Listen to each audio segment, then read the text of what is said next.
It's the TEFL Express podcast, brought to you by TEFL Express, your partner in the world of teaching English as a foreign language.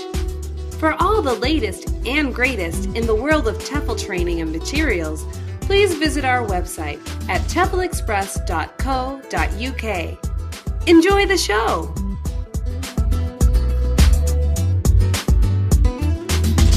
Hi, I'm Adam, and this is the TEFLCast. In this episode, I actually have a relative of mine. She has come to China for the first time, and she's going to be here for about 4 to 6 weeks at least, if not after that. So I'm really interested to get her perspective on things as somebody coming for the first time. Before we go any further, can I get you to introduce yourself to people listening? Hi, my name's Jessica. I'm originally from Newfoundland, Canada. Traveled a long way, long flight, and I'm really excited to be here. Jessica, obviously I know why you're here, but for everybody listening, what is the reason you came? You came to China, here in Beijing. I specifically came here so I could get certified to teach English as a second language. I've always taught different things, usually dance or figure skating, and I thought it'd be a really interesting and really great experience. So you came for the course, you're planning to get certified, and you've been here for about, 24 hours now? Yeah, about that. Okay, so what I'd like to do is we're going to do a series of these podcasts, and we're going to try to see the transition and the evolution of somebody who actually comes here for a course or, travel and everything. Like it's kind of interesting to have this opportunity to see somebody's firsthand experience from day one until day whatever. So I'm really excited to talk to you today, and again, we'll do it weekly for the next 4 weeks until your course is finished. So I definitely want to ask you about your course, but being as it's the first time you've been abroad and in China, I really want to focus on that, especially, here in your first 24 hours. What are some of your first impressions? Like, what was the first thing that went through your mind when you got off the airplane?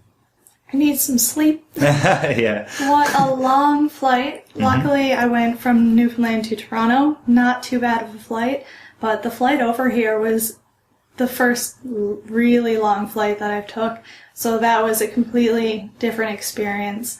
I was really surprised that I was able to nap periodically, but the first thing I was ready for a nap when I got here for sure. Right. And it is a long flight. I don't know if everybody realizes how long it is, but it is. I always describe it as an endurance test that pays off at the end. Yeah. But it really is. It can be a very tiring experience. And then, of course, you get the 12-hour time difference on that. So aside from the time involved, you're a little thrown off, at the time of where you arrive. Like everything's, When I landed, opposite. I had no idea what time it was, what day it was.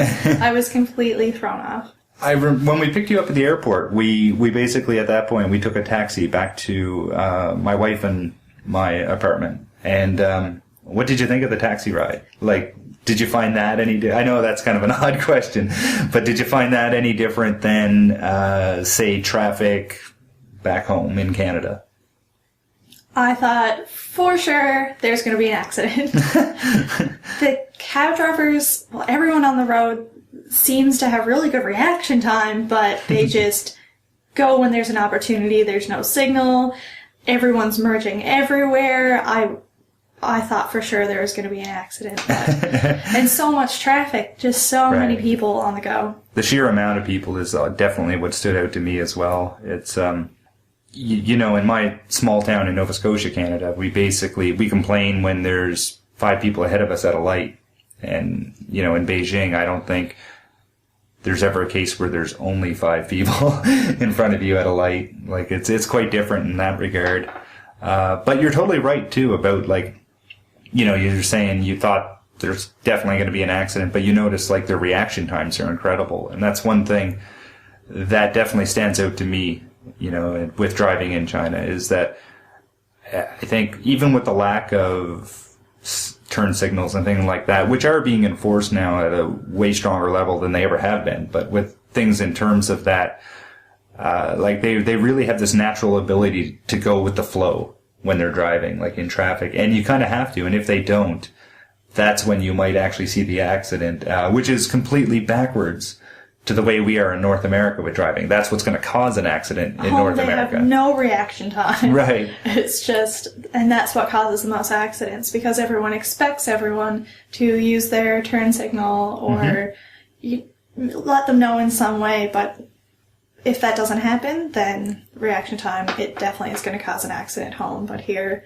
it's all about reaction and reacting to other people's driving, which they seem to do really well. Right. It's definitely, like a form of organized chaos. It definitely is. That's exactly what it is.